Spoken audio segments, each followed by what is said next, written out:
안녕하세요. 여수부동산 읽어주는 남자 오광석입니다.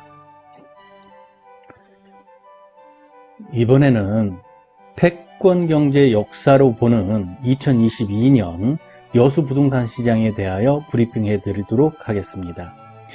2022년 10월 기준으로 작성이 됐고요. 여기 나오는 대부분의 모든 자료는 2022년 9월 달까지의 자료를 근거로 해서 작성되었습니다. 슬라이드 페이지가 90개가 넘기 때문에 꽤 많은 시간이 소요될 것입니다.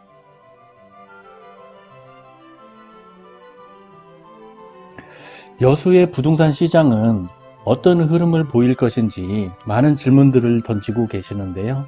우선 여수의 지역 경제가 상승할 것인지 하락 또는 유지될 것인지도 살펴봐야 되겠고요. 한국의 경제가 어떻게 흘러갈 것인지, 한국은 무역 의존도가 높기 때문에 세계 경제가 어떻게 흘러갈 건지도 확인해 봐야 됩니다. 세계 경제는 대부분 미국과 중국이 무역 전쟁을 하면서 많은 변화를 일으키기 때문에 이것이 어떤 결과를 초래할 것인지도 살펴봐야 되고요. 포스트 코로나19 팬데믹은 어떤 경제 상황을 만들어낼 것인가에 대해서도 짚어봐야 됩니다. 그리고 또 하나, 러시아와 우크라이나 전쟁이 경제에 미치는 영향은 어떤 것인지, 그리고 미국의 고금리 정책이 어떤 영향을 미칠 것인지도 한번 살펴봐야 될 것입니다. 우선 패권 경제의 흐름에 대해서 살펴보겠습니다. 그러기 전에 세계 패권은 유럽의 제국주의에서 시작했는데요. 미국을 포함하여 유럽은 자신들의 전성기 역사를 깊이 있게 교육해서 특권의식 같은 것을 자리잡게 만들고 있습니다. 우리도 이거에 대한 이해가 부족하기는 한데 이를 이해하기 위해선 우리의 역사를 정확히 알아야 됩니다. 고조선이라고 하는 조선의 역사, 부여, 고구려라고 하는 고려, 원래는 고구려, 고려는 려자가 나라 이름을 지칭할 땐 리라고 발음해야 된다라고 되어 있기 때문에 고구리, 고리라고 읽어야 됩니다. 백제, 신라, 가야, 그리고 통일신라, 그리고 발해라고 알려진 대진국, 금나라에서 시작해서 청나라로 이어지는, 그리고 조선까지도 우리 배달족의 역사다라고 아울러서 생각해야 될 것입니다. 그리고 돌궐이라고 있었죠. 돌궐은 흉노, 선비, 훈족이라고도 불리는데 훈족은 성가리가 됐고요. 흉노는 내려가서 투르크족에서 터키가 됩니다. 우리 예전에 바이칼 호수에 모여 살았었는데 이 바이칼 호수에 모여 살던 민족이 동남으로 이동해서 바이달, 배달이 됐고요. 서남으로 이동하면서 바이칸, 바이킹이 됐다라는 것도 이렇게 이어지는 민족의 이동 경로를 좀 이해를 했으면 좋겠고요. 아울러 독도와 간도에 대한 역사 인식이 좀 선행됐으면 좋겠습니다. 독도를 살펴보면은요, 512년 우산국을 복속하면서 쭉 역사적 기록이 이어지게 됩니다. 그러면서 1951년 샌프란시스코 강화조약 체결까지 우산국 독도가 나타나게 됩니다. 간도에 대해서도 한번 살펴볼 건데요. 우리 고구려 역사가 고구려는 700여 년 동안 간도 지역을 호령하던 나라다라고 역사책에는 기록되어 있습니다. 중원에서 밀려오는 이민족의 침입을 막기 위해 천리정성을 쌓아서 민족의 방파제 역할을 했다라고 되어 있고요. 지금 우리 역사 교과서에서 보는 거는 우리 오른쪽 위에 지도에 있는 이 정도가 고구려 최대 전성기다. 그리고 백제가 있었고 우측에 신라가 있었다. 백제와 신라 중간에 가야가 있고 일본 외가 있었다라고 서술을 하고 있는데 이것은 식민사학자들이 주장하는 내용이고요. 요즘 신당서 등 역사책을 살펴서 기록을 살펴보면은 이 정도 지도가 완성이 됩니다. 그래서 백제는 한반도에도 있었지만 대륙에도 백제가 있었고 외에도 백제가 있었다. 신라 역시 한반도에도 있었고 외 신라도 있었고 여기에는 나타나 있지 않으면 이 정도의 대륙 신라가 있었다라고 되어 있고요. 고구려도 대륙 고구려가 있고 외 고구려가 있었다. 그리고 나중에 이쪽 부여도 역시 고구려는 부여에서 나왔죠. 그래서 그렇지만 고구려가 부여를 통합을 해서 이 정도 강력을 차지했다라고 보시면 될 것 같습니다. 고구려 백제 신라에 대한 영토에 대한 부분은 차후에 따로 한번 강의를 하는 기회를 가졌으면 좋겠습니다. 발해는 고구려 유민을 모아 고구려 땅 내에 동모산 돈화를 중심으로 한 나라였다. 신라와 더불어 남북국 시대를 열었다. 926년 거란 요나라죠. 요나라에게 망했다라고 되어 있습니다. 발해 역시 이 정도 역사책에서는 서술을 하고 있는데 새로운 역사 기록에 의하면은 발해는 굉장히 많은 대륙 지역을 차지하고 있었고 그래서 이 정도 차지했기 때문에 이 부분을 발해만이라고 칭하였다라고 하고요. 통일신라 시대는 전부 다 차지하고 있었고 이쪽 구역이까지 통일신라가 차지하고 있었다는 기록이 있습니다. 신당서에 의하면은 발해국이 부여, 옥조, 변한, 조선 등 바다 북쪽에 있던 여러 나라의 땅을 거의 차지하였다. 부여, 옥조, 변한, 조선은 고구려가 차지한 나라이기도 하죠. 그래서 고구려 땅을 거의 다 차지하였다. 이렇게 해석해도 무방할 거라고 봅니다. 간도의 역사를 한번 살펴보면은요.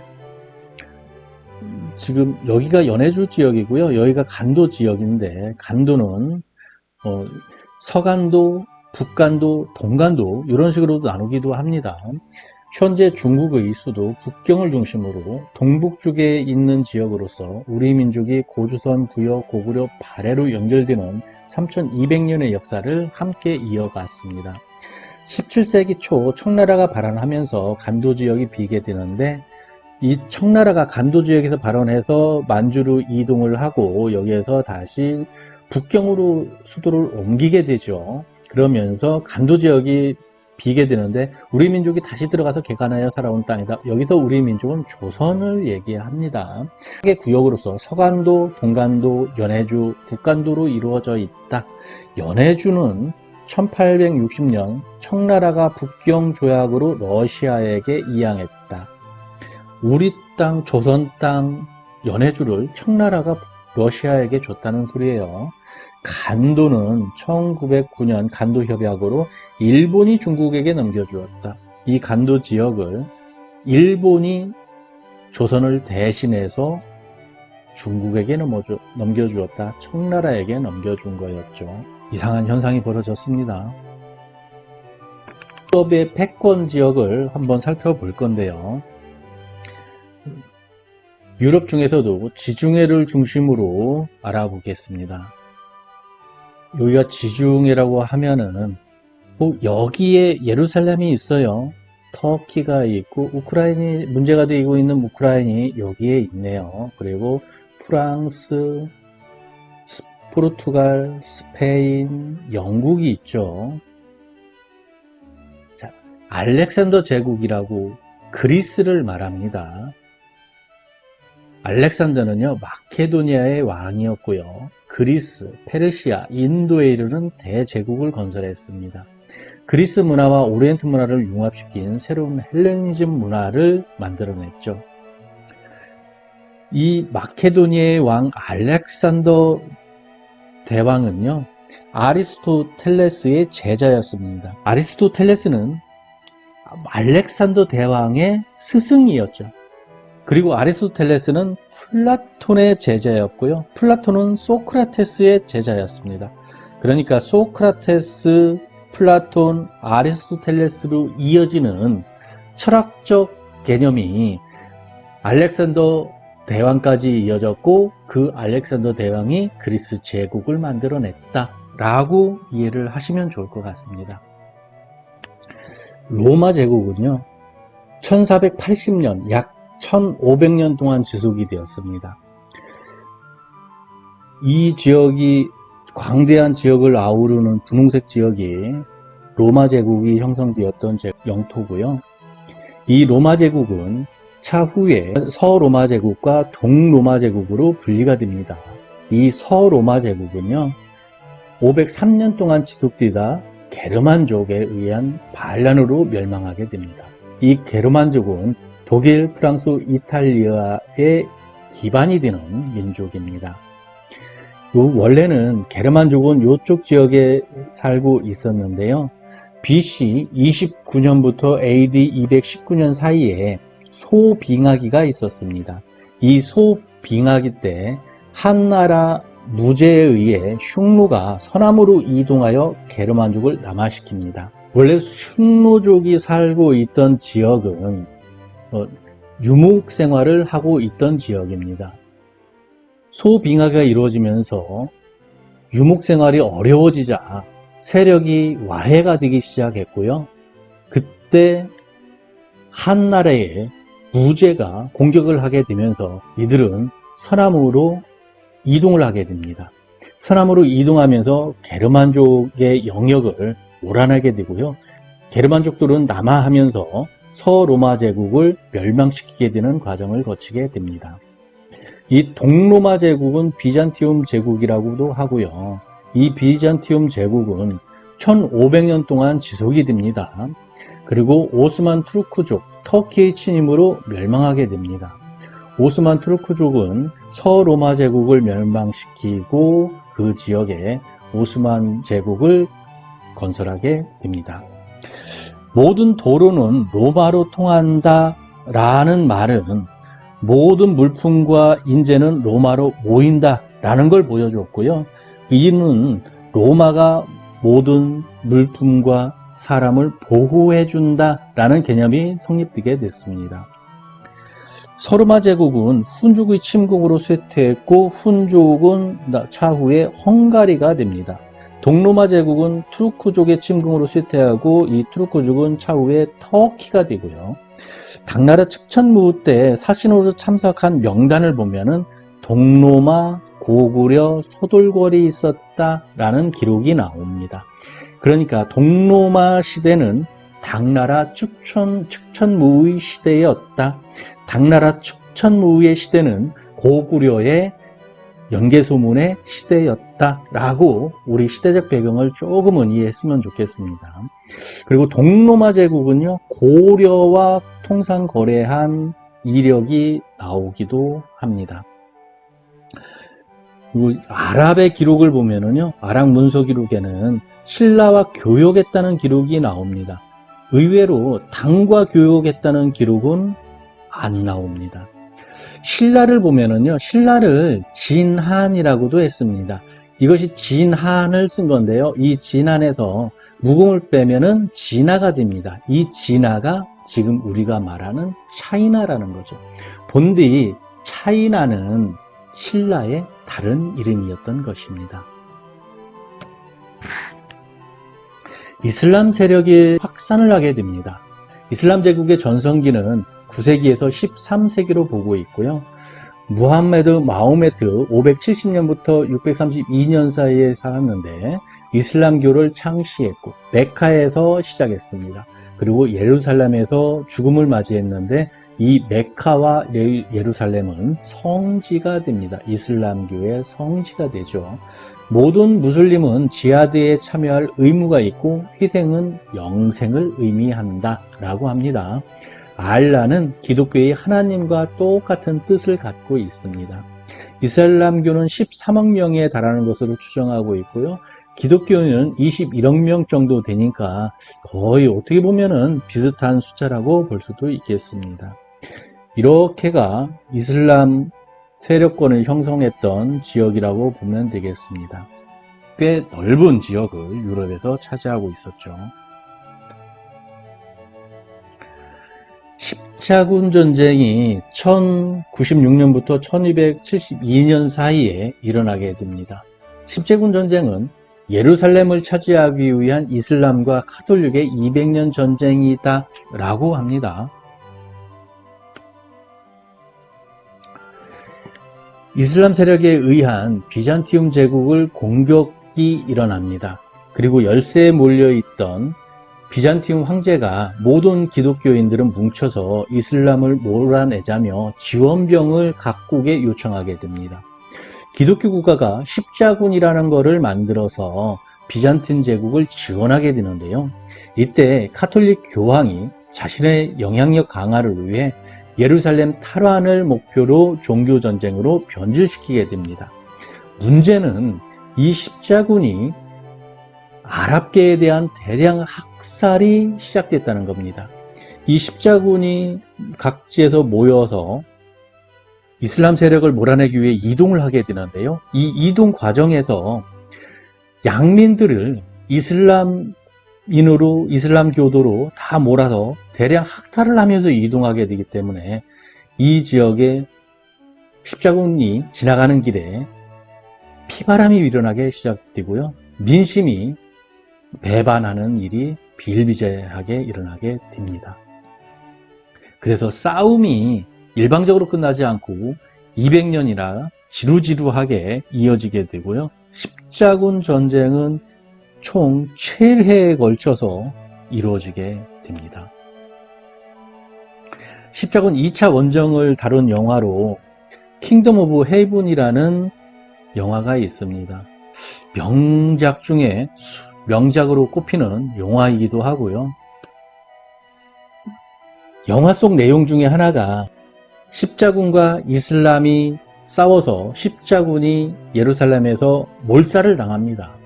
그리고 퇴각하면서 십자군 대장이 무슬림 대장에게 물어봅니다. 예루살렘은 어떤 곳이죠? 하고요. 그때 이슬람 대장이 아무것도 아니야 라고 말하면서 되돌아서 다시 한마디를 합니다. 모든 것이기도 하고. 무슬림 이슬람교의 입장에서 예루살렘은 아무것도 아니면서 모든 것이기도 했던 것입니다. 이제 대항해 시대로 들어가게 됩니다. 대항해 시대는 1400년대부터 1700년대를 이르는 말로요. 1400년경 서양과 동양을 이어주는 길목을 차지하고 있던 오스만 투르크 제국은 서양의 무역로를 차단하게 됩니다. 그리고 실크로드를 독점하게 되죠. 이로 인해서 부를 축적하고 있었습니다. 그래서 음식을 보관하기 위해서는 향신료가 필수적이었는데 이 향신료 거래가 원활하지 못했던 거죠.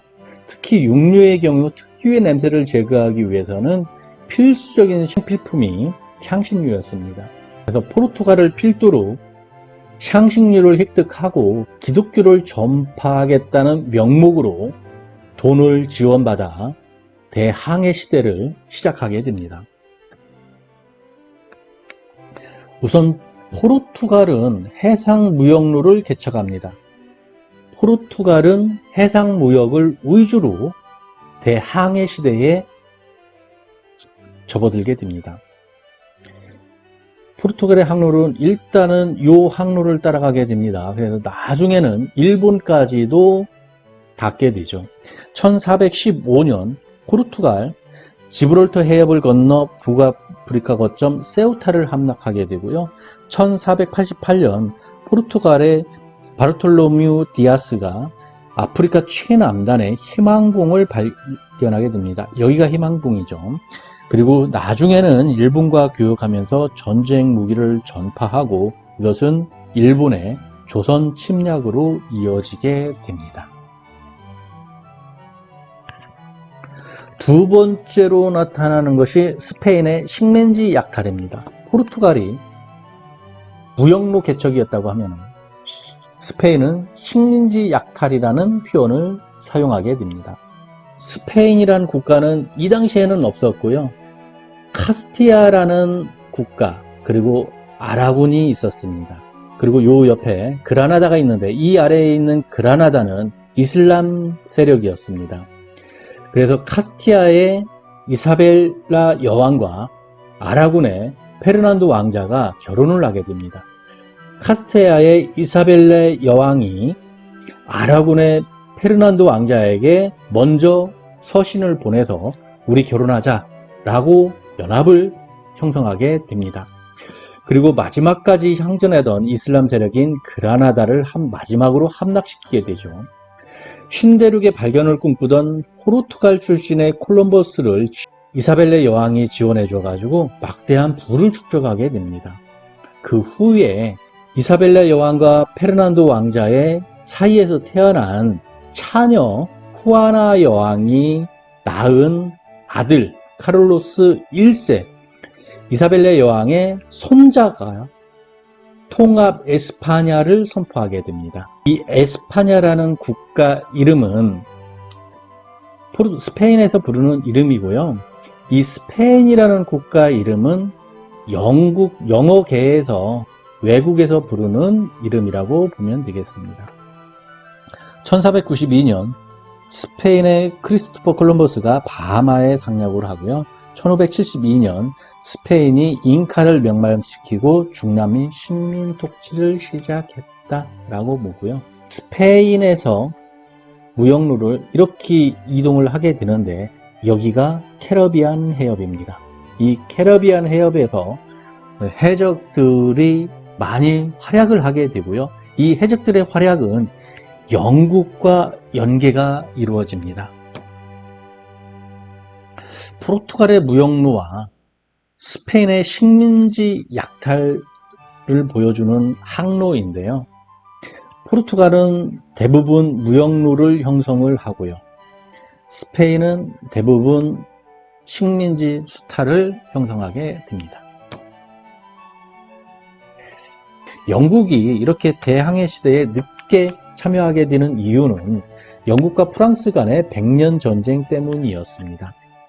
이 100년 전쟁이라는 것은 1337년부터 1453년 약 116년 동안 이루어진 영국과 프랑스의 전쟁이었고요. 이 100년 전쟁 때 잔다르크가 등장하게 됩니다. 잔다르크는 나중에 포로로 잡혀서 마녀로 몰려 화형을 당하게 되고요. 영국과 프랑스 모두 왕권 강화를 시키는 계기로 삼게 됩니다. 대영 제국, 영국 제국의 형성 과정을 볼 텐데요. 영국은 1600년대에서 1920년대까지 제국주의를 형성하게 됐습니다. 이 대영 제국 형성 과정에서 가장 중요한 인물이 헨리 8세입니다. 헨리 8세는 첫째 부인이 형의 부인이었어요. 형의 부인인 첫째 부인과 결혼을 했고 이 첫째 부인과 이혼하기 위해 카톨릭을 탈퇴하게 됩니다. 그리고 영국 성공회를 만들어서 왕권과 종교권을 일치시키게 됩니다. 그때 이 성공회에 반해서 나중에 청교도가 만들어지게 되고요. 이 청교도는 차후에 미국으로 건너가게 돼서 독립전쟁을 하게 되는 과정을 거치게 됩니다. 이 헨리 8세는 자기 형의 와이프였던 첫 번째 부인 캐서린 아라곤과 결혼을 하게 됩니다. 근데 이 캐서린 아라곤은 카스티아의 여왕 이사벨라와 아라곤의 왕자 페르난도가 결혼을 했다고 했죠. 그때 그 아라곤 출신입니다. 이사벨라 여왕의 둘째 딸 후아나가 여왕이 됐다고 했죠. 첫째 딸은 영국으로 시집을 왔었던 겁니다. 이 캐서린과 헨리 8세 사이가 굉장히 안 좋았기 때문에 이 헨리 8세는 캐서린과 이혼하기 위해 종교까지 바꾸는 일을 하게 됩니다. 그리고 앤블린과 재혼하게 되는데 앤블린 사이에서 태어난 게 엘자베스 1세, 그리고 세 번째 부인이 에드워드 6세, 첫 번째 부인 캐서린과 사이에 태어난 게 메리 1세인데 헨리 8세가 죽고 나서 첫 번째로 아들인 에드워드 6세가 왕위에 오르게 됩니다. 그리고 나서 6년 만에 죽게 되죠. 두 번째로는 메리 1세가 왕위에 오르는데 이 역시 5년 만에 죽게 되죠. 그리고 나서 세 번째로 엘리자베스 1세가 왕위에 오르게 됩니다. 당연히 이 스페인 출신의 캐서린과 이혼했기 때문에 영국은 스페인과 적대적 관계였고요. 백년전쟁을 통해서 프랑스와도 적대적 관계였습니다. 프랑스와 적대적 관계, 스페인과 적대적 관계였기 때문에 나중에 스페인의 무적 함대와 격돌을 벌이게 되죠. 이 무적 함대와 싸워서 이긴 영국의 함장이 프랜시스 드레이크입니다. 프랜시스 드레이크는 해적 출신이고요. 이 엘리자베스 여왕은 해적왕 프랜시스 드레이크에게 자유를 주고 제독으로 임명해서 스페인의 무적 함대와 싸우게 만들고 성공으로 이끌게 됩니다. 이 프랜시스 드레이크의 생물 연대가 1540년부터 시작해서 1596년까지 살고 있는데요. 조선의 이순신 장군을 보면은 1545년부터 1598년까지 살게 됩니다. 생물 연대가 둘이 비슷하게 되죠. 서양의 바다는 프랜시스 드레이크가 주름 잡았었고요. 조선의 바다, 한반도의 바다는 이순신 장군이 주름 잡고 있었습니다. 바다에 걸출한 두 인물이 동양과 서양에서 똑같은 시기에 활약하고 있었던 겁니다. 아메리카 대륙 등 식민지 개척이 있었고 대영제국 시대로 돌입했다.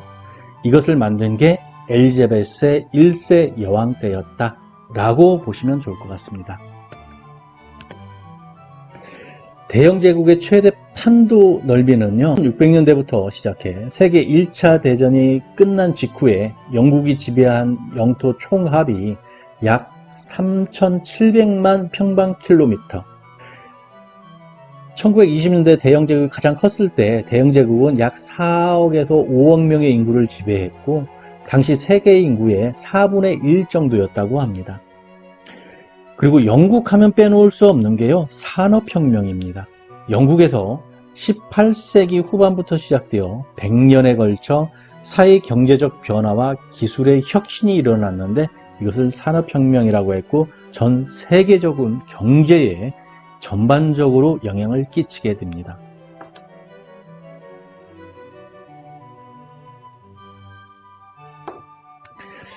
프랑스 제국은 1610년대부터 1914년대 정도다라고 보고 있고요.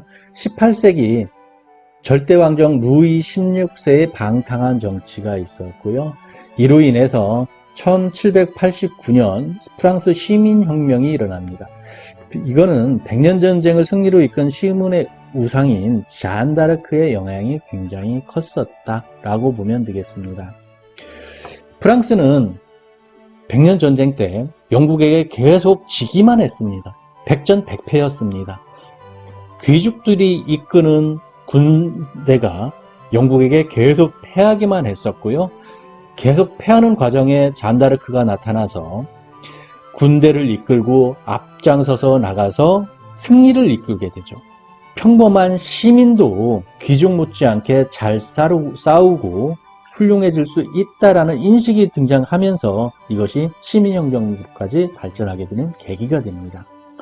시민혁명의 단맛을 1804년에 나폴레옹이 황제로 등극하면서 정복전쟁으로 이어가게 되는 거죠.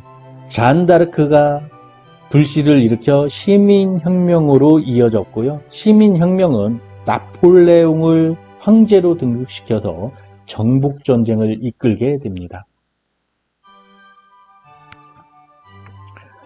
프랑스 제국의 최대 판도는 1914년경이라고 합니다. 프랑스는 19세기부터 본격적으로 식민지 정복전쟁이 일어나는데 독일에게 1차 대전에서 승리한 1차 대전 전후에 최대 판도를 구가하게 되고요. 세계 전체 육지 넓이의 8.3% 정도를 프랑스가 지배하게 되었다고 합니다. 미국이 독립전쟁에서 승리를 하면서 미국이 태어납니다. 1492년 콜럼버스가 아메리카 대륙을 발견하게 되고 1607년 영국이 버지니아주 제임스타운에 식민지를 건설을 시작합니다. 1620년 청교도인 미국으로 이주하게 되고요. 1776년 7월 4일 독립을 선포하게 됩니다. 1789년 4월 30일 정부를 수립하고요. 그래서 미 합중국이 탄생됩니다. 세계 1차 대전이 1914년부터 1918년까지 있었습니다. 세계 1차 대전에는 미국은 빠져 있습니다. 동맹국은 독일, 오스트리아, 헝가리 제국, 이탈리아고요. 연합국으로는 영국, 프랑스, 러시아 등이 있었습니다. 세계 1차 대전은 오스트리아의 황태자 부부가 암살되는 사건이 벌어지게 됩니다. 그래서 오스트리아, 헝가리 제국이 독일한테 얘기해서 우리 전쟁 벌이자 라고 담합을 해서 전쟁을 시작하게 되고요. 이때 러시아와 프랑스, 영국이 참전하게 되는 것입니다. 세계 1차 대전 이후에 대공황이 벌어지게 됩니다. 1929년부터 1939년 10년 동안의 대공황입니다. 이 대공황 자체가 세계 제1차 대전의 전후 처리가 잘못되어서 나타난 것이다 라고 되어 있습니다. 이 경기 침체는 1929년 10월 24일 뉴욕 증권거래소 주가 대폭락으로 시작됐고요. 독일, 영국, 프랑스 등 유럽으로 파급되었습니다. 1933년 미국은 뉴딜 정책을 펼쳐서 타계에 나갔고요. 근본의제를 정지시키게 됩니다. 이 뉴딜 정책은 영국의 경제학자 케인즈의 거시경제 이론을 바탕으로 해서 책정된 일입니다. 예전까지는 대공황 이전까지 경제학을 지배했던 것은 아담 스미스의 국부론이었고요. 이 아담 스미스가 지은 국부론에 기초하여 미시 경제학이 경제를 지배했었고, 대공황 이후에는 영국의 경제학자 케인즈가 주창한 거시경제 이론이 이 경제를 이끌어 나가게 됩니다. 각국의 공황 대책을 보면은요, 미국은 뉴딜 정책을 펼쳤고요. 거시경제학을 창출한 영국의 케인즈를 보유한 영국은 블록경제, 식민지 확보를 합니다. 영국과 프랑스는 식민지 확보고요. 독일은 나치, 이탈리아는 파시즘, 일본은 군부가 전체주의를 표방하게 됩니다. 자, 미국이 전 세계 금의 3분의 1을 보유하고 있었어요. 근데 달러가 금물을 태워낸다라는 거였고요. 금본의제를 폐지하고 달러를 기축통화로 사용하자. 그리고 이때의 대공황 시절의 경기 침체는 공급은 원활했습니다. 그런데 소비가 안 되는 거예요. 수요가 없었습니다. 수요에서 막힌 겁니다. 공급은 물건은 많이 만들 수 있었어요. 소비가 안 됐기 때문에 기업 도산과 실업 증가로 이어졌습니다. 그래서 경기 침체가 이루어진 거였고요. 지금 현재 시점의 경기 침체는 수요는 준비되어 있는데, 수요는 왕성하게 포진되어 있는데 공급 자체가 안 되고 있는 겁니다.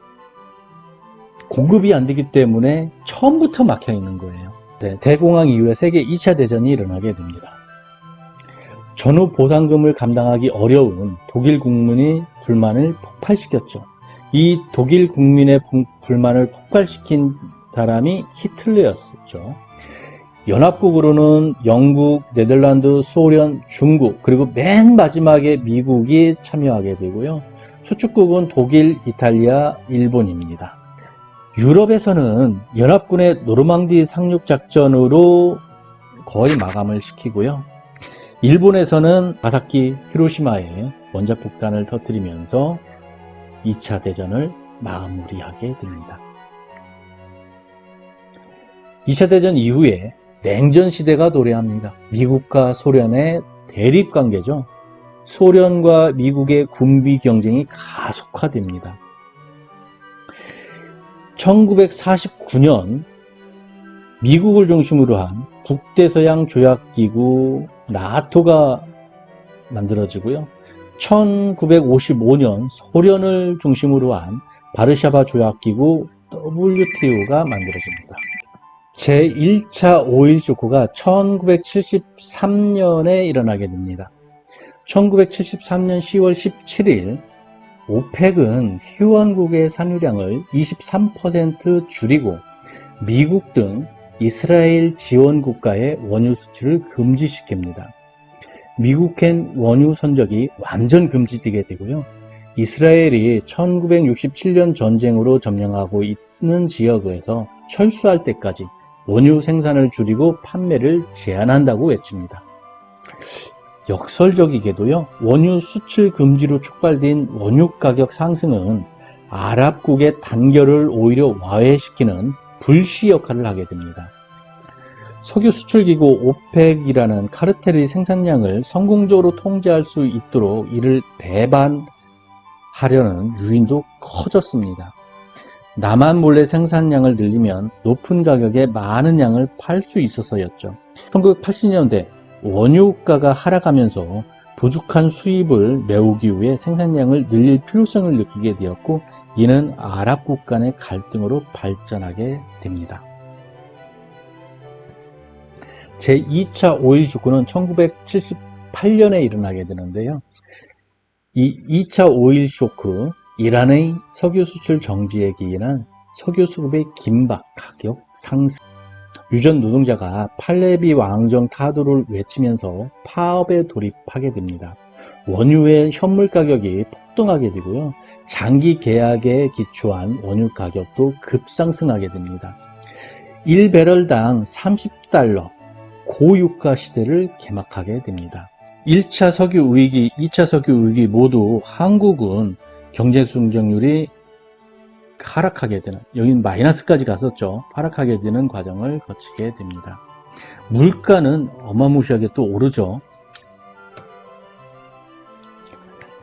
소련의 붕괴가 이루어집니다. 고유가 지속으로 산유국인 소련도 막강한 자본을 축적하게 되는데요. 이 막강한 자본을 이용해서 우주 개발과 핵무기 개발에 자본 투자를 집중하게 됩니다. 반대로 제조업과 경공업, 기술 개발에 대한 투자는 등한시하게 됩니다. 그래서 사람들이, 일반 서민들이 생활할 수 있는 생필품을 모두 수입에 의존하게 되죠. 요것은 붉은 10월이라는 영화인데요. 소련의 핵 잠수함이 나오는 영화입니다. 숀 코네리 주연의 명작 영화입니다. 시간 나실 때 꼭 한번 보시기 바랍니다. 1985년 9월 13일 사우디아라비아가 증산을 급선회 합니다. 유가 보호를 중단하고 6개월 동안 석유 생산량을 4배 증가한다. 석유 가격도 실질 가격에서 대략 4분의 1로 폭락하게 되고요. 그 결과 소련은 연간 약 200억 달러의 손실을 입었습니다. 그 돈이 없으면 소련은 살아남는 것 자체가 불가능한 상황이었다. 갑작스럽게 막닥뜨렸다. 1차 오일 쇼크 때 실질 유가가 올라가고요. 2차 오일 쇼크 때 실질 유가가 올라가고요. 이때 산유국 감산 이행이 실패하면서 내려가게 됩니다. 1985년 4월 고르바초프 서기장이 페레스트로이카를 선언하게 됩니다. 이 페레스트로이카는 사회주의 체제의 포기 및 시장 경제로의 전환을 의미했죠. 고르바초프의 말을 들어보면요, 페레스트로이카 정책은 소련과 같은 국가에서 새로운 질적 상태의 전환, 즉 권위주의적이고 관료주의적인 체제로부터 인간적, 민주적 사회로의 평화적 이행 가능을 가능하게 하는 유일한 길이라고 생각한다. 1989년 11월 독일 베를린 장벽이 철거되고 1991년 12월 8일 소비에트 연방을 해체하기에 이릅니다. 소련에서는 서기장이라고 불렀고 고르바초프였고요. 미국에서는 레이건이었습니다. 소련 이후에 설설 등장하던 것이 일본이었죠. 일본은 프라자 합의라는 것을 통해서 폭망하게 됩니다. 미국, 영국, 프랑스, 독일, 일본 5개국이 플라자 호텔에서 모여서 합의를 하게 되는데, 플라자 합의에 따라 독일의 마르크화는 일주일 만에 약 7%, 일본의 엔화는 약 8% 정도 평가 절상됩니다. 달러 가치는 계속 떨어져서 2년 후에는 약 30% 이상 평가 절하가 됩니다. 플라자 합의로 인해 미국의 무역 적자와 경제 상황은 개선됐고요. 독일과 일본은 오랫동안 경제 불황에 시달리게 됩니다. 특히 일본의 불황이 심각해지자 1995년에는 1985년 플라자 합의와는 반대로 엔화의 평가 절하를 위한 G7 국가 간 합의가 이루어졌는데, 이를 역플라자 합의라 하고요. 이것 또한 일본의 경기 침체를 막아내진 못했습니다. 일본의 경제의 버블 현상 붕괴 후 지금까지 일본은 30년 동안 저성장의 늪에 빠져 있고요. 일본의 성장은 0%에서 5% 사이에서 지금 현재는 0%에 가깝게 이루어지고 있습니다. 예전에 잘 나갈 때 도쿄 땅값이 미국 전체의 땅값과 맞먹는다고 할 정도였지만, 일본은 부동산으로 인해서 부동산 버블이 꺼지면서 급격하게 폭망하게 됩니다. 일본 다음에 떠오른 국가가 중국입니다. 중국은 덩샤오병의 도광양회를 무시하고 시진핑의 중국몽이 떠오르기 시작하죠. 중국 제조 2025라는 것을 내세우게 됩니다. 중국 정부의 차세대 첨단산업 육선 전략으로 중국 제조 2025는 리커창 중국 총리가 2015년 전국인민대표회의에서 처음 발표한 정책입니다. 현재 제조대국의 중국 경제를 제조 강국으로 탈바꿈시키겠다는 게 핵심이고요. 구체적으로는 2025년까지 핵심 소재, 부품 70%를 자급자족하고 2035년엔 독일, 일본을 제친 뒤 2049년까지 미국까지 추월하겠다라는 계획을 담았습니다.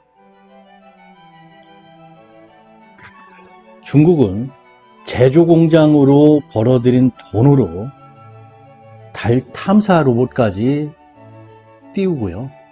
중국은 1대1로 정책을 통해서 전 세계 경제를 지배하겠다는 계획을 세웁니다. 대륙으로는 실크로드 경제를, 그리고 해양으로는 해상 실크로드를 건설하겠다. 그래서 육지와 해상 모두 무역을 강화시키겠다라는 계획을 세우고 실행에 들어갑니다.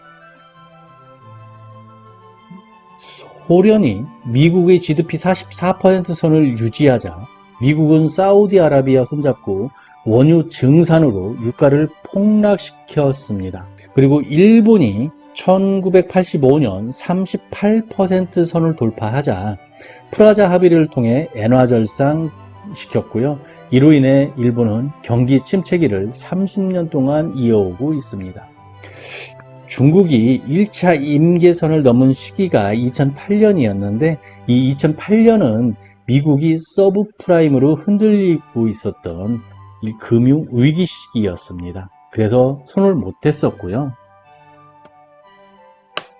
셰일가스는 더 깊숙이 들어가고 수평으로 들어가야만 셰일가스를 개발해낼 수 있었습니다.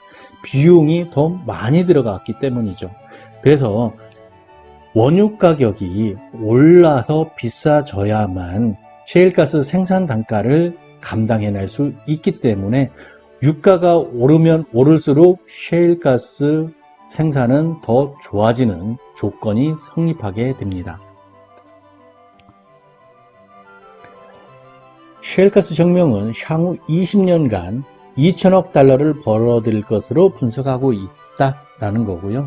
미국 오바마 대통령은요, 미국은 100년간 공급 가능하다라고 말을 하고 있습니다. 미중 무역전쟁 조건이 성립한 거죠. 업계는 2019년부터 2020년이면 미국이 연간 수출량이 수입량을 넘어설 것으로 전망하고요. 국제 원유 시장에서 공급 조절자 역할을 하게 되는 셈이다 라고 했습니다. 3대 원유 생산국이 오펙, 러시아, 미국이 됩니다.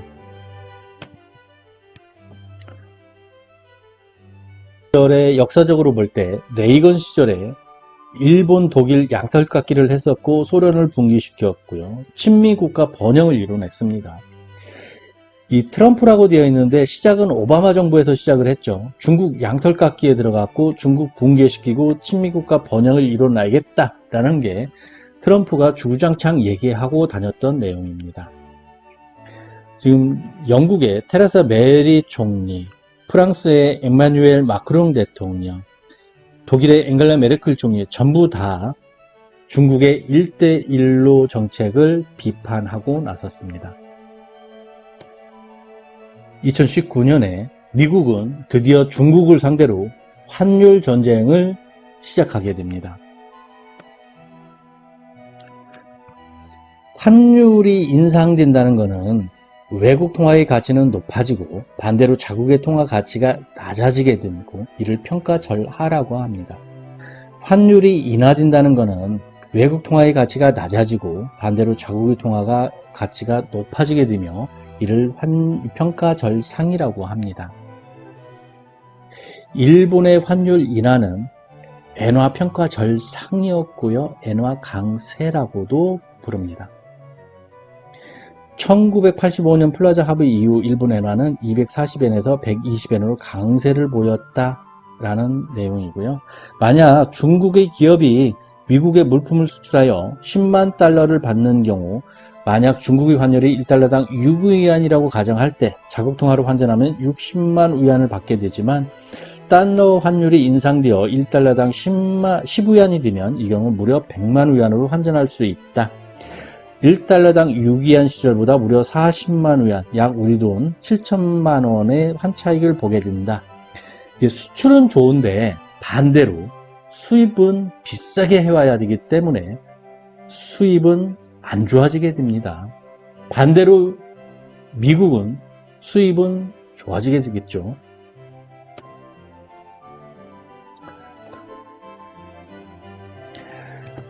중국에 대한 미국의 요구사항을 보면은요, 무역 비관세 장벽, 그리고 농수산물 시장 개방, 서비스 시장 개방, 사이버 절도 금지, 외국 기업에 대한 중국의 기술 이전 강요 금지, 국영 기업들에 대한 중국 정부의 보조금을 폐지하고 지식재산권을 보호하고 중국의 환율 조작 금지해라, 금융시장을 개발해라 라는 거고요. 이걸 다 불가역적인 법으로 만들어라 라는 게 요구 조건입니다. 근데 중국은 이건 내정 간섭이다 라고 반발하고 있는 거고요. 미국의 중국의 압박 형태를 보면은요, 군사적 압박을 통해서 군비 경쟁으로 끌어들여 소련처럼 군비 지출에 허덕이다 붕괴하는 시나리오를 만들고 있고, 기술 전쟁으로 중국 제조 2025의 10개 분야 제품에 대해 25%를 관세를 부과하고 중국 유학생들과 연구원들을 미국 대학과 연구소에서 퇴출시키고 중국 첨단 기업의 수익이 공산당으로 흘러가는 정황을 확인하고 중국 첨단 기업이 뉴욕 증시에서 자금 조달을 못하도록 퇴출시키는 등 첨단 기업의 자금줄을 끊음으로써 기술 전쟁에서 유리한 위치를 차지하려고 하고 있습니다. 지정학적 전쟁으로는요, 신장 자치구, 티베트 독립 지지하고 대만을 국가 대우해주고 중국의 하나의 중국 정책을 부정하는 거죠. 그리고 홍콩 민주화 요구 및 홍콩에 대한 관세 부과 가능성 등으로 이들 지역의 관리에 자원을 쏟아 힘 빠지게 하는 전략이다 라고 보고요. 무역전쟁으로 들어가서 중국 내 미국 기업과 다국적 기업의 퇴출을 유도하고 세계 공장을 중국에서 베트남과 인도로 전환하려는 전략을 꾀하고 있습니다. 중국의 1대1로 때문에 빚에 빠진 나라들이 많이 늘어나고 있습니다. 이 빚에 빠진 나라들은 파키스탄, 네팔, 미얀마, 몽골, 스리랑카, 몰디브, 지부티, 몬테네그로 여러 나라가 지금 해당되고요. 지금 이 나라들 외에도 또 계속 나타나고 있습니다.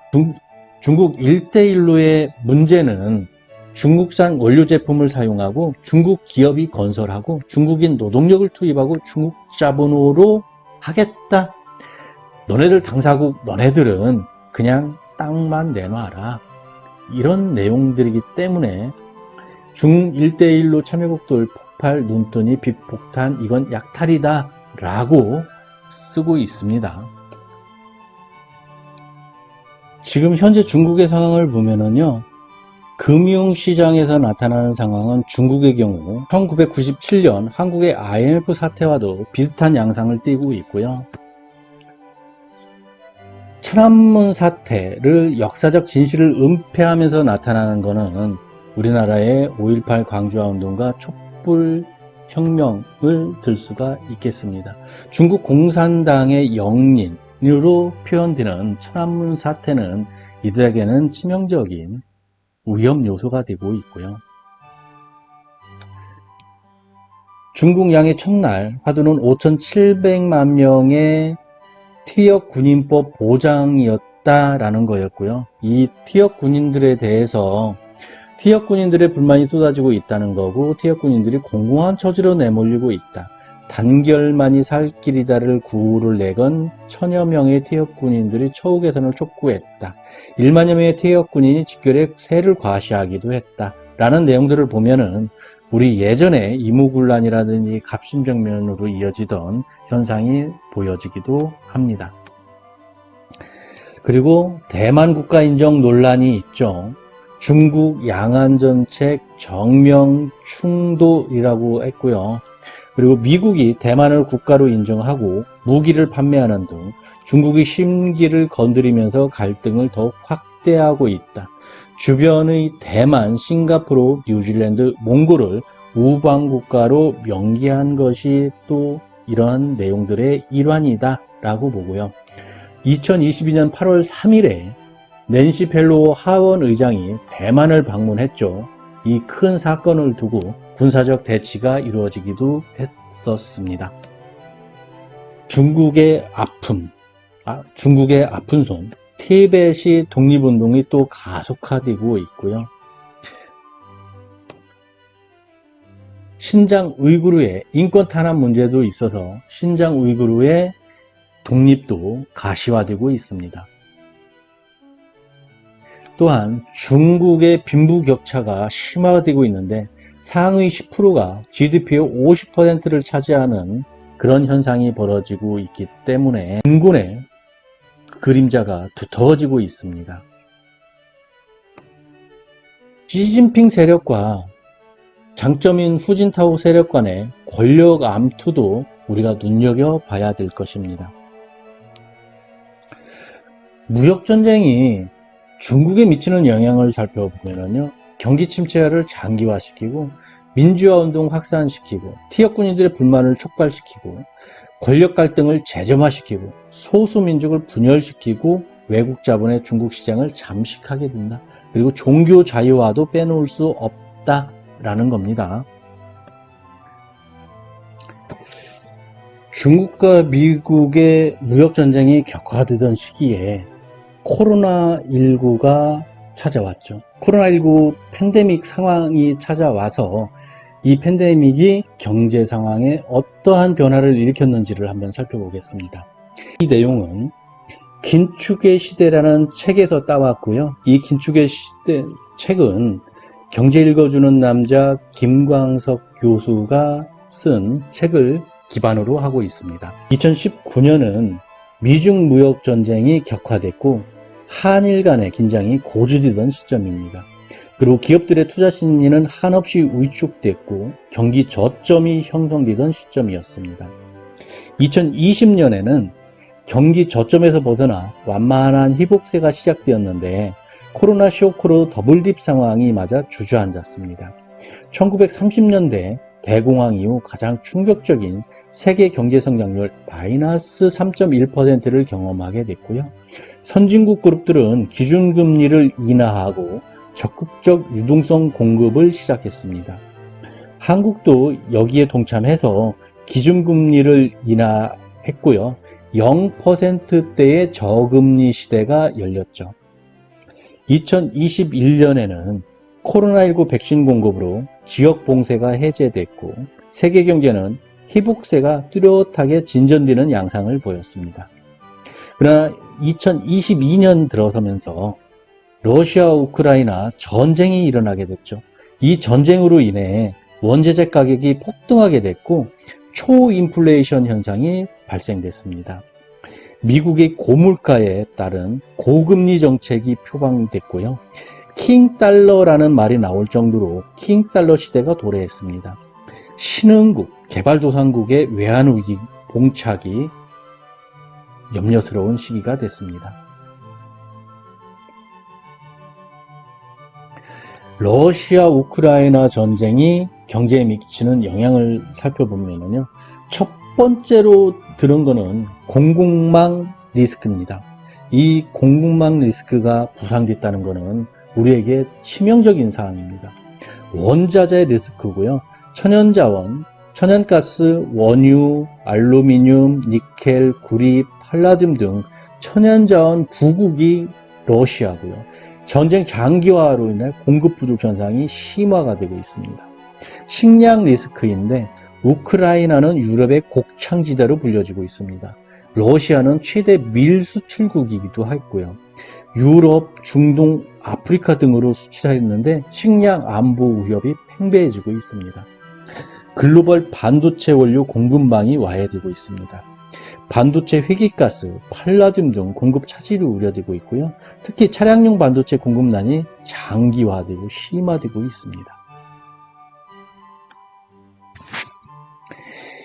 인플레이션에 대해서 알아볼 건데요. 이제 나타나는 현상은 초과 수요 인플레이션이 있고 비용 인상 인플레이션이 있습니다. 초과 수요 인플레이션은 수요가 늘어났을 때 발생하고 수요 견인 인플레이션이라고도 하고요. 총 수요가 총 공급을 상회했을 때 발생됩니다. 이때는 수요가 많기 때문에 경기 과열 현상이 나타나고 고물가가 일어납니다. 초인플레이션이죠. 이때는 기준금리를 인상하면은 간단하게 물가 하방 압력을 일으켜서 잡을 수가 있습니다. 그런데 비용 인상 인플레이션, 원자재의 수급 불균형에 따른 공급 부족으로 발생, 공급 인플레이션이라고도 합니다. 지금 현재 우리가 당면한 인플레이션 현상이 비용 인상 인플레이션입니다. 코로나19 봉쇄로 인해서 공장이 안 들어가고 물류가 통제되기 때문에 공급 자체가 안 됐었던 적이 있었고요. 러시아 우크라이나 전쟁으로 인해서 공급 자체가 안 됩니다. 원자재 공급 불균형이 일어나기 때문에 고물가, 원자재 고물가, 공급 측 고물가가 일어나게 되고요. 초인플레이션 현상, 기준금리 인상해서 잡아야 되는데 물가 하방 압력을 실행해서 잡을 수는 있으되 이거는 경기 침체를 감내해야 됩니다. 장기화되면 장기화될수록 경기 침체가 피할 수 없다. 이게 가장 큰 문제이기도 합니다. 인플레이션 정책은 저성장과 저물가일 때는 디플레이션이라고 하고요. 저금리 정책을 피하면 됩니다. 일본의 경우가 대표적인 거고요. 고성장이면서 고물가이다 라고 했을 때 인플레이션이 일어나게 되는데 이때는 고금리 정책을 펴면 됩니다. 대표적으로 미국이 대놓고 펴고 있는 게 이 현상인 거고요. 외환시장에 충격을 줘서 환율을 상승시키게 됩니다. 이때 수출은 긍정적인 영향을 미치고 수입에는 부정적인 영향을 미치고요. 원자재 공급에 부정적 영향을 끼치게 되고 수출 상품 생산이 불가능하게 됩니다. 그래서 경기 침체로 이어지게 되는 악순환이 형성되고요. 세 번째 타입이 저성장 고물가인데 이를 스태그플레이션이라고 합니다. 한국이 가장 안 좋은 이곳에 해당됩니다. 저금리로 펼 것인가, 재정 지출을 줄일 것인가, 늘릴 것인가, 문제는 이때 고금리 정책에 재정 긴축을 하게 되는데 경기 침체를 피할 수가 없게 되는 것입니다. 미국은 2023년까지 고금리 정책을 취한다고 하고 있고요. 이 경기 침체는 2024년까지 지속될 것으로 대부분의 전문가들이 추정하고 있다라는 것입니다. 한국은 경제 규모는 줄어들고 실업은 늘고 소득은 줄고 물가만 오르는 경제 형태를 보이고 있습니다. 경기 침체와 물가 상승 압박이 동시에 찾아오는 경제 형태인 스태그플레이션입니다. 미국이 금리를 강도 있게 올려도 한국은 물가를 잡자니 금리를 강하게 인상하면 경기 침체가 도래하니까 급격하게 금리를 인상하기는 어렵습니다.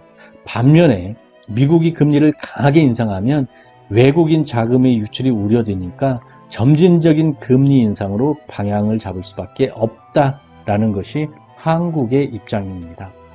경제정책을 하는데 굉장히 애로사항이 많은 부분이 저성장, 고물가, 스태그플레이션 위치에 있기 때문에 그렇습니다. 그렇다면 미국의 고금리 정책을 살펴볼 건데요. 킹달러라고 합니다. 강달러라는 표현에서 킹달러라는 표현으로 들어갔습니다. 킹달러라는 표현은 달러가 왕이고 그 왕 밑에 모든 것들은 다 죽는다는 겁니다. 다른 통화는 필요 없다는 거죠. 킹달러 체제 상황에서는 미 연준금리 5% 이상까지 인상한다는 거예요. 그리고 신흥국가 개발도상국은 죽어나죠. 코로나19 상황에서 못 벗어났는데 자금이 풀리고 강달러라면 물가 상승, 수입 축소, 수출 위축, 금리 상승 모든 악재가 다 봉착하게 되고요. 외환 위기로까지 봉착되게 됩니다. 지금 현재도 외환 위기 상황에 놓여 있는 나라들은 스리랑카, 파키스탄, 방글라데시, 이란, 레바논 등이 있고요. 이 외에도 계속 늘어나고 있는 실정입니다. 이 킹달러는 수출 기업에게는 일단 유리하게 작용합니다. 수입 기업에게는 불리하게 작용을 하죠.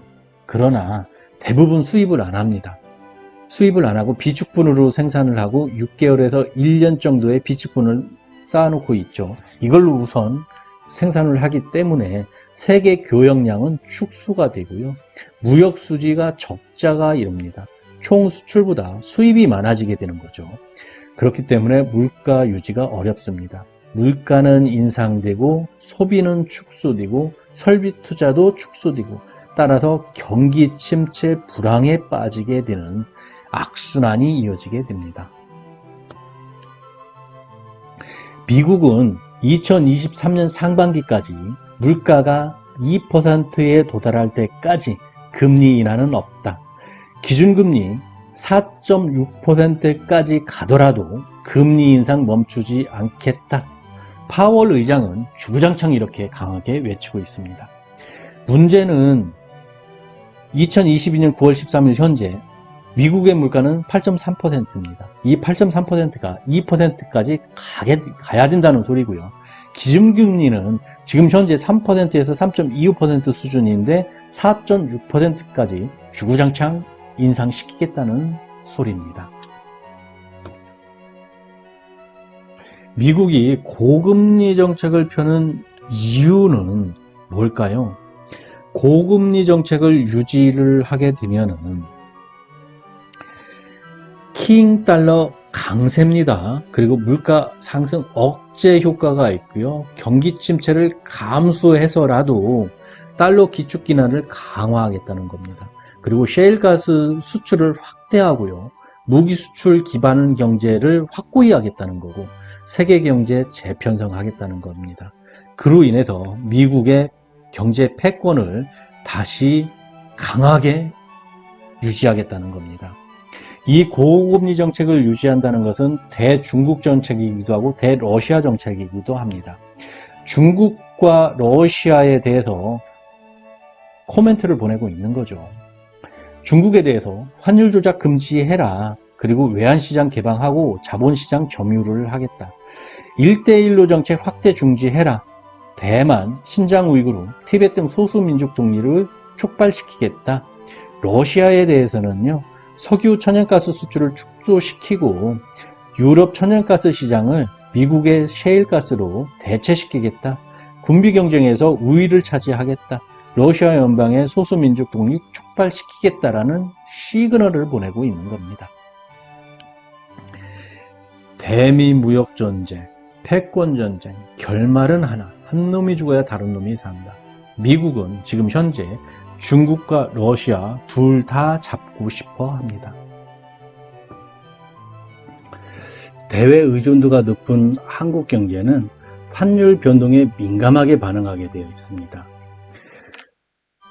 달러 금리가 인상된다는 것은 달러 강세라는 거고요. 원화 가치가 하락되고 수출 기업에게 유리하게 작용하지만 수입 기업에게는 악재입니다. 그리고 원자재 수급이 어렵게 되죠. 달러 금리 인하하게 되면은 달러가 약세라는 말이고요. 원화 가치는 상승하게 되고 수입 기업에게 유리하고 수출 기업에게는 불리하다라는 게 기본 전제 사항입니다. 코로나19 팬데믹 상황에서 2020년 세계 경제 성장률은 마이너스 3.1%였습니다. 2021년부터 2022년 현재까지 확장적 통화정책과 완화적 통화정책 효과로 인해 내구재 소비가 뚜렷하게 회복되고 가계 소비 활동도 상당하게 강하게 전개되고 있었습니다. 2022년의 경기 회복은 선진국을 중심으로 나타났을 뿐이고요. 개도국이나 저소득 국가들은 오히려 더 어려운 국면에 놓여 있다고 볼 수 있습니다. 2022년 9월 현재 6개월 연속 무역 수지 적자를 이어가고 있습니다. 한국은 무역 수지 적자가 계속 이루어지고 있고요. 다만 경상수지 적자는 안 이루어지고 있었는데 9월 달에 경상수지 적자로 돌아섰기 때문에 심히 우려스럽기도 합니다. 한국은 경제적으로 중국과 아세안의 수출 비중이 40%를 차지하고 있습니다. 코로나와 러시아 우크라이나 전쟁으로 탈세계화가 촉발됐고요. 대봉쇄, 자국 우선주의, 민족 자원주의 팽배로 공급망이 붕괴됐고요. 자원과 식량의 무기화로 국가 간 불균형이 심화되었습니다. 중국과 러시아 등의 원자재 의존도가 높은 한국은 미국 중심의 IPEF, 러시아 제재 동참 등으로 원자재 공급망 붕괴 시 심각한 타격이 우려됩니다.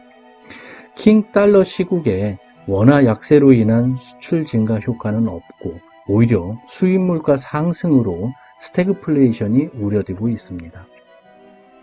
물가 상승에 따른 강성 노조의 임금 인상 요구, 고금리에 따른 기업들의 투자 의욕 감소, 한계 기업이 속출할 경우 구조조정에 따른 고용시장 불안 등의 상황 연출 시 기업 및 가계부채 부실 시 외화자금 유출이 우려되고 있습니다. 저성장, 고물가, 경기 침체라는 스태그플레이션은 한국은 피해갈 수 없을 것 같습니다. 또한 이것이 장기화되어 간다는 것입니다.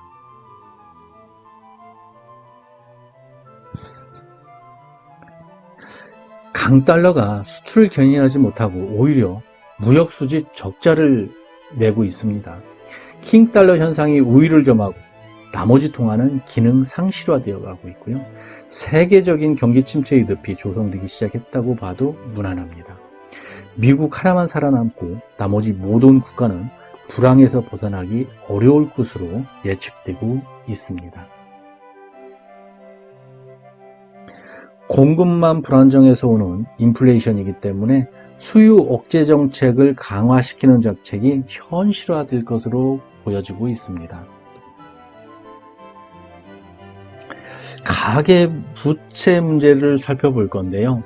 가계부채는 기본적으로 양보다는 질의 문제를 보아야 하기는 합니다. 하기는 하다는 거예요. 금리를 인상시키면은 실질소득이 감소하고 가계 연체 증가가 일어납니다. 그리고 소비가 위축되겠죠. 그러면은 경기 침체가 이루어지고요.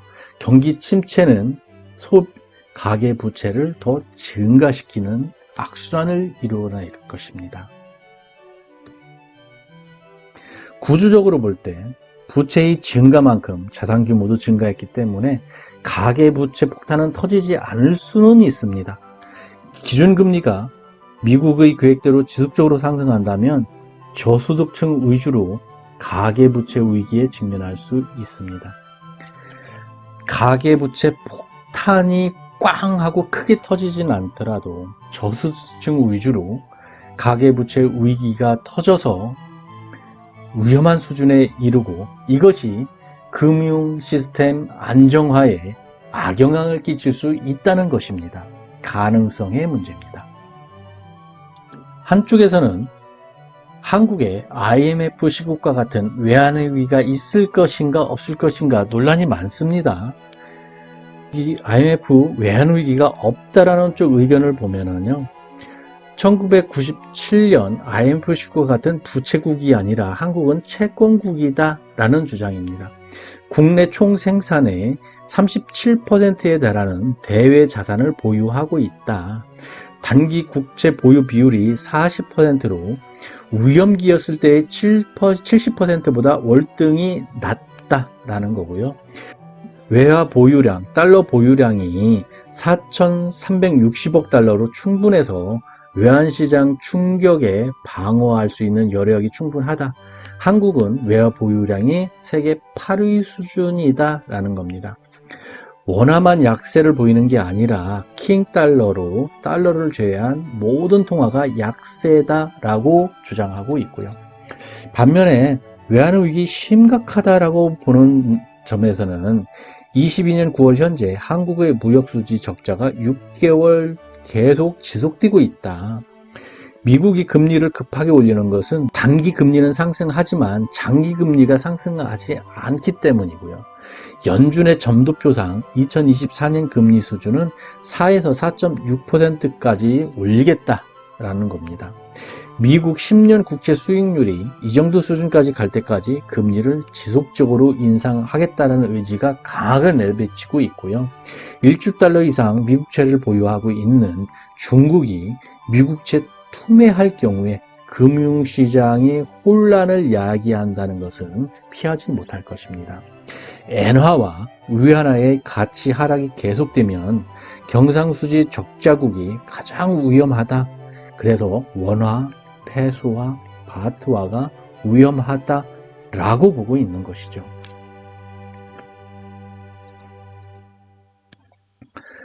한국 경제는 어찌됐든지 간에 위기를 향해 걸음을 옮기고 있습니다. 1997년에 IMF 위기와 같은 국가 부도 사태는 없을지라도 글로벌 금융위기 파급에 따른 장기 경기 침체는 피할 수 없을 것입니다.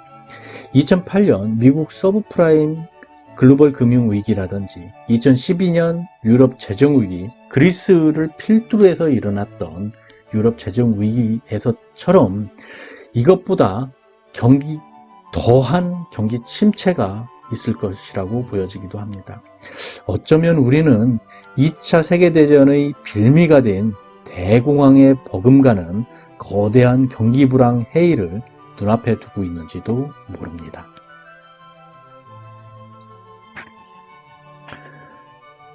무역 수지는 수출액 통관 기준과 수입액 통관 기준의 차이입니다. 경상 수지는 상품 수지, 서비스 수지, 소득 수지 및 경상 이전 수지를 말하는 것이고요. 경상 수지를 통하여 우리나라는 경제의 소득, 고용, 외채, 통화량 등과의 상관관계를 이해가 가능합니다. 경상수지 적자가 났다는 것은 소득이 줄어들고 실업이 늘어남과 동시에 외국빚이 늘어나 원금 상환과 이자 부담이 증가했다는 소리입니다. 경상수지가요, 2022년 8월 달에 적자로 돌아섰습니다. 무염 수준으로 향해서 발을 내딛고 있다고 봐야 되고요. 앞으로 경상수지 적자는 유심히 살펴봐야 됩니다. 한국은 저성장과 고물가, 경기 침체라는 스태그플레이션 속에서 살아남기 위한 출구 전략이 필요한 때입니다. 금리가 부동산에 미치는 영향을 살펴보면요. 우선 금리라는 것은 돈의 가치를 말합니다. 금리를 인하한다. 이자를 내린다라는 말은 부동산 가격이 오른다고 볼 수 있고요. 금리를 인상한다. 이자를 올린다라는 것은 부동산 가격 하락을 얘기합니다. 금리를 인상하게 되면은 보유중 이자 부담이 높아지기 때문에 매도세가 올라가고요. 매물이 증가하고 매수는 약세로 돌아섭니다. 급매물이 증가하게 되고요. 추가 하락 기대로 거래 절벽 현상이 나타나게 됩니다. 부동산을 구입할 때 대부분 대출을 끼고 사죠. 현금 50%에 대출 50%를 한다고 하면은 대출 50%였을 때 금리가 2% 또는 금리가 5%라고 볼 수가 있겠죠. 5억 대출 받을 경우 이자 3%만큼 1년에 1,500만 원씩 더 비싸게 구입하는 겁니다. 돈으로 부동산을 구입한다 라는 것은 부동산 가격이 오르면은 돈의 가치는 떨어진다라는 거고요. 부동산 가격이 내리면은 돈의 가치는 올라간다라고 해석할 수도 있습니다. 2020년 금리 인하 제로금리 수준이었죠. 주택가격 상승세로 전환됐습니다. 2021년 금리 인하를 정지하자 주택가격 상승세가 둔화됐고요. 2022년 금리 인상을 시작하자 주택가격이 하락하기 시작했고, 물론 여기에 러시아 우크라이나 전쟁도 있고 인플레이션도 한몫했습니다. 기여도를 살펴보면은 부동산에 미치는 영향, 기여도를 살펴보면은요, 재정정책이 한 10% 차지하고 수요 공급이 한 10% 차지하고 금리가 70% 정도를 차지합니다. 금리가 부동산에 미치는 영향이 70% 정도 된다는 소리입니다.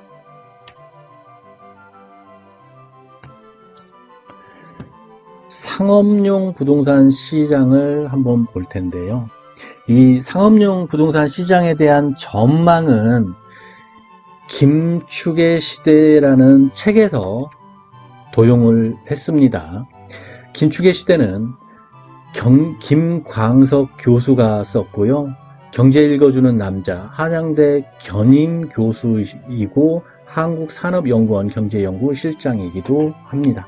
이 책에 나와 있는 내용을 가지고 설명을 드리고자 하면은요, 지난 코로나19 팬데믹 시기에 모든 자산 가치가 폭등했고 부동산 가치도 폭등했는데 한 가지만 급락했다. 바로 상업용 부동산 시장이었다 라는 겁니다. 중대형 상가의 공실은 계속 늘어나고 있고요. 큰 식당이나 큰 유통업체가 축소 조정 받은 것으로 해석됩니다. 소규모 상가 공식률은 급격히 떨어지고 있다. 소규모 상가 공식률이 떨어진다는 것은 인기가 있고 채워진다는 거죠. 큰 식당이나 큰 유통업을 영위하던 사람들이 폐업하는 대신 작은 식당이나 작은 유통업으로 전환하는 실정이다 라고 해석되어지고요. 자영업자는 폐업했어도 취업하는 경우가 드뭅니다. 대형 식당을 하다가 소형 식당으로 바꾸든 업종을 바꾸든 업태와 업종과 사이즈를 조정하면서 여전히 자영업자로 남아있지 취업하는 경향성은 찾아보기 힘듭니다. 코로나19의 충격을 받았던 상업용 부동산 시장은 다시 제자리로 돌아오고 있다고 볼 수 있습니다. 수요와 공급의 매칭으로 인해 다시 저점을 딛고 회복되는 기조다라고 해석할 수 있습니다. 주거용 부동산 시장은요, 부동산 시장을 판단할 때 먼저 수요를 보고 두 번째 공급을 보고 세 번째 거시경제 여건을 봐야 합니다. 매수자 우위 지수 하락을 들 수 있는데요. 기준금리 인상의 시작으로 같은 집을 사더라도 대출을 받으려면 더 큰 비용을 내야 됩니다. 매수자 우위 지수가 떨어진다는 것은 수요가 위축됐다는 것입니다. 전세 공급 선호 확대가 있습니다. 지금까지는 금리가 떨어지던 시점이었으니까 집주인들이 전세보다 월세를 공급하고 싶어 했죠. 전세 공급 물량이 줄어들면서 전세난이 왔습니다. 이제는 금리가 올라가면서 월세보다 전세를 선호하는 현상이 다시 생길 수 있고요. 그러면 전세 수급 지수가 떨어지고 전세 공급이 늘어날 것입니다. 공급 인허가 폭탄이죠. 2021년까지는 수요는 많은데 공급 부족으로 가격이 상승했었습니다. 2022년, 2023년에는 인허가 건수가 늘어나 공급 물량이 많아질 것이고요. 수요는 좀 미진한데 공급이 폭탄이라고 한다면 가격 상승세는 잡힐 수 있다고 전망해 볼 수 있겠습니다. 금리 추가 인상이 있는데요. 금리가 추가로 인상되고 유동성을 희소할 경우 돈의 가치가 커지게 되고 자산 가치가 조정 압력을 받기 때문에 상승 흐름은 둔화가 됩니다. 미분양 주택이 다시 늘고 있고요. 공급 물량은 많아지고 수요는 미진하다면 미분양 물량이 더 많아질 것입니다. 더군다나 기준금리 인상이 가파른 속도로 전개되는 과정에서 상대적으로 자산 가치의 상승 압력이 줄어들고 하방 압력이 작용할 것입니다. 주택가격 내린다는 소리입니다. 2022년 하반기 이후 한국의 경제 전망 시나리오를 살펴보겠습니다. 제1시나리오, 2시나리오, 3시나리오로 나눠볼 수 있는데요. 이건 역시 긴축의 시대에서 따온 내용입니다. 중립적 시나리오를 들 수 있습니다. 단계적 일상 회복, 위드 코로나, 그리고 인플레이션 현상 지속되고요. 한국 경제는 2.5% 수준의 회복세를 전망한다. 팬데믹 이전 수준이기도 합니다. 낙관적 시나리오를 들 수 있는데 전쟁이 연내에 종식되고 인플레이션도 완화되고 코로나19도 완화된다라고 하면은 공급망 병목 현상도 완화되고 중국 봉쇄 조치 해제되고 물가 상승세 멈춘다라고 했을 때 한국 경제는 3% 수준의 회복세를 전망해 볼 수 있습니다. 비관적 시나리오를 든다고 하면은요. 러시아 우크라이나 전쟁이 격화되고 코로나19가 재확산되고 인플레이션 불안 고조되고 주요국들의 빅스텝 금리 인상이 지속되고 신흥국의 급속한 자금 이탈로 인한 외환 위기, 테킬라 위기 재현되고요. 한국 경제는 이 경우에 2.1% 수준의 미진한 회복세가 전망된다라고 볼 때 한국은 지금 현재로서는 비관적 시나리오에 근접해 가지 않는가라는 생각을 해봅니다. 반도체 시장을 한번 보면은요, 중국의 반도체 공급 부족 해결을 위해 자급자족을 확대하고 있습니다. 중국의 수입 축소로 삼성의 반도체 부품 수출이 하락하고 있고요. 이거는 한국 경제에 불리하게 작용하고 있습니다.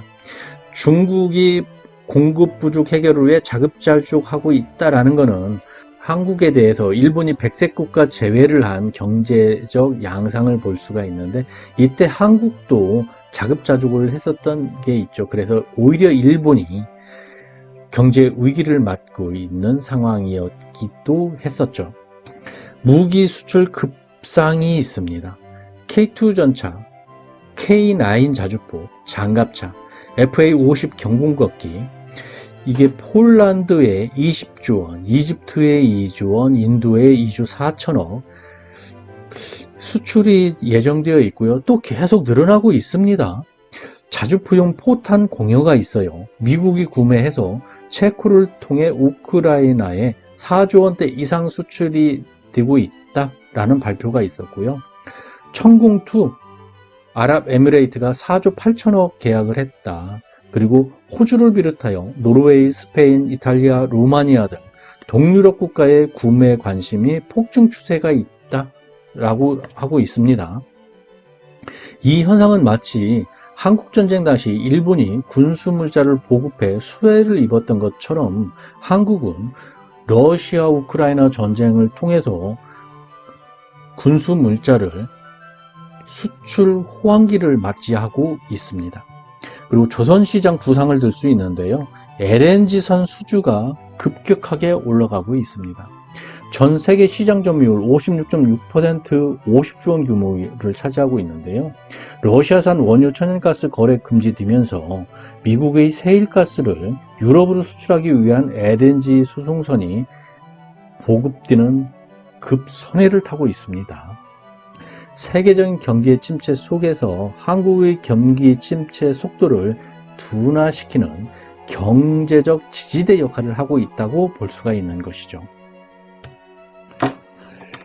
이 경제적 지지대 역할에 의해서인지는 모르겠으나 기대 인플레이션 추이를 보면은요, 계속적으로 오르다가 9월 7, 8, 9, 7월 달 정점을 시작해서 8, 9월 달에는 기대 인플레이션이 꺾여서 하향 안정화되는 추세를 보여주기는 있습니다. 또한 통계청에서 발표한 소비자 물가 추이를 보면은요, 7월달 기점으로 해서 6.3%까지 계속 상승하다가 8, 9월 달에는 하향 안정화 추세를 보이고 있습니다. 한국은행 기준금리 변동 추이를 보면은 2008년 8월 달을 보면은 기준금리가 5%가 넘었었습니다. 그리고 2022년도에 주구장창 올라서 지금 현재 3%까지 가 있죠. 2008년, 2009년 시점에서 우리는 기준금리 5% 고금리 시대가 낯설지는 않다. 이미 한번 겪어봤다. 라는 기억을 되살려야 합니다. 이제 여수 경제에 대해서 한번 살펴볼 텐데요. 기본적으로 여수는 인구가 감소 추세에 있습니다. 여수의 인구는 27만 5천여 명으로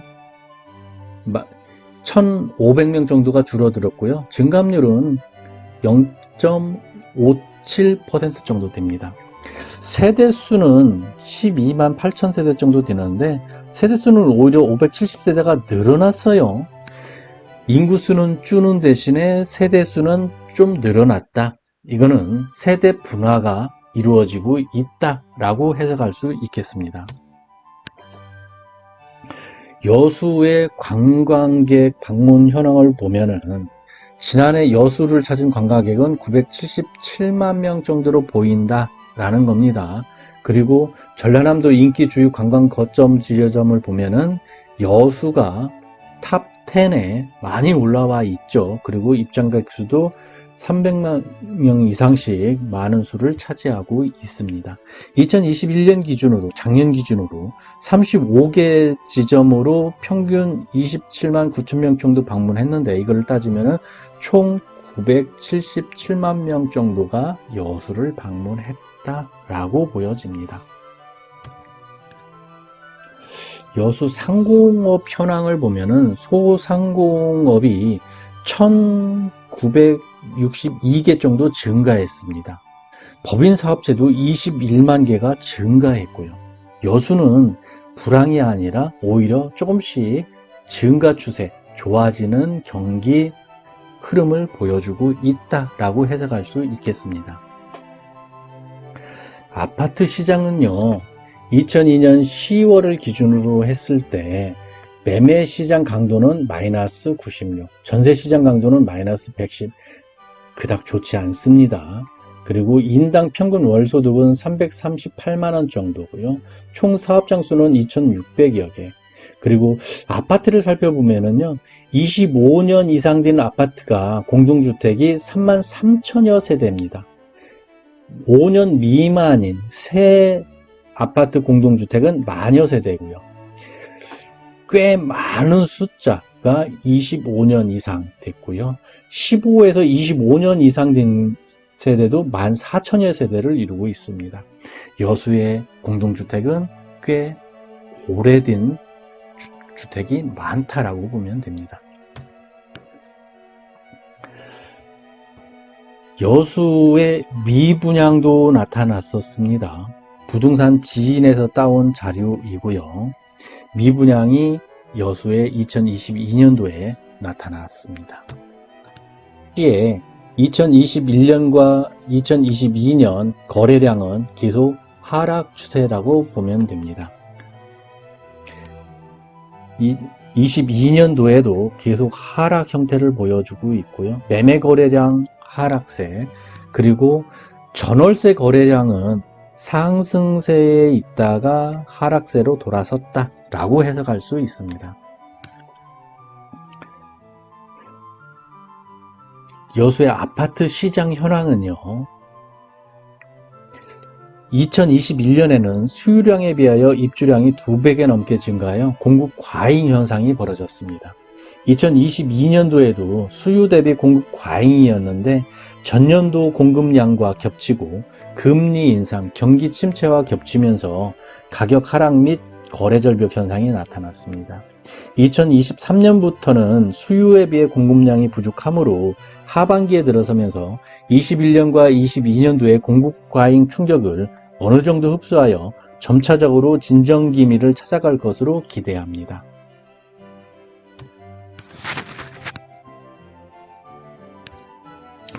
(2022년 10월) 현재 세계 경제 리스크를 다시 한번 살펴보면요, 미중 무역 전쟁, 우크라이나 러시아 전쟁 교착, 미국 고금리 킹달러 현상, 세계 경제 침체, 오일 쇼크 완화 등을 주의 깊게 살펴봐야 될 것 같습니다. 미국 소비자 물가는 6월달 기점으로 해서 하향 안정화를 취해가고 있고요. 국제 유가는 19년, 20년, 21년 그리고 22년도에 109, 108까지 갔다가 하향을 하고 있고요. 2023년에는 평균 88.6달러를 보일 것으로 기대하고 있습니다. 한국의 소비자 물가 추이는 7월달 기점으로 해서 8, 9월달은 하향 안정화를 취하고 있고요. 그리고 한국 기준금리는 22년도에 3%까지 오르고 있고 더 오를 추세가 있다라고 해석하면 되는데, 각종 경제 지표는 정점을 찍고 유지 국면으로 접어드는 추이를 보여주고 있고요.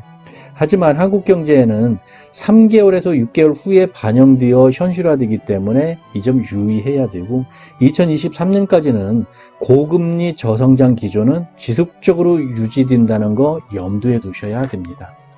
이랬을 때 고금리 저성장 그리고 긴축 재정으로 인한 장기 경기 침체 스태그플레이션은 한국 경제는 피해갈 수는 없다. 여기에서 2023년까지 꾸준히 이어질 것이다 라는 거 유념해 주셔야 됩니다. 모건 하우저리 지었고 이지연이 옮긴 돈의 심리학에서 보면은요, 돈의 문제에 있어서 우리는 누구나 미친 짓을 한다. 거의 모두가 이 게임은 처음이기 때문이다. 당신에게 미친 짓처럼 보이는 이 일이 다른 이에게는 합리적으로 보일 수 있다. 그러나 실제로 미친 사람은 없다. 누구나 자신만의 경험에 근거해서 주어진 순간에 합리적으로 보이는 의사결정을 내릴 뿐이다 라고 말하고 있습니다. 또한 보편적 진리란 없다. 나와 내 가족에게 맞는 진리가 있을 뿐이다. 중요한 재무 결정은 저녁 식탁에서 이루어진다.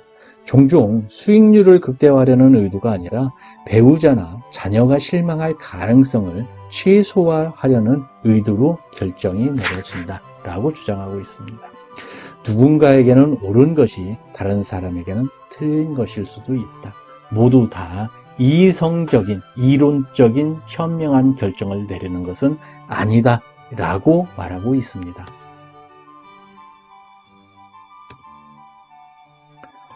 이번 2022년 여수 부동산 경제 흐름 브리프는 신기동 신기 3거리에 위치한 쉼터 부동산 김한태 공인중개사님이 감수 교정해 주셨습니다. 지금까지 여수 부동산 읽어주는 남자였고요. 여수 부동산 투자에 대한 자세한 문의사항이 있으신 분은 오션 공인중개사 사무소로 방문해서 상담해 주시면 감사하겠습니다.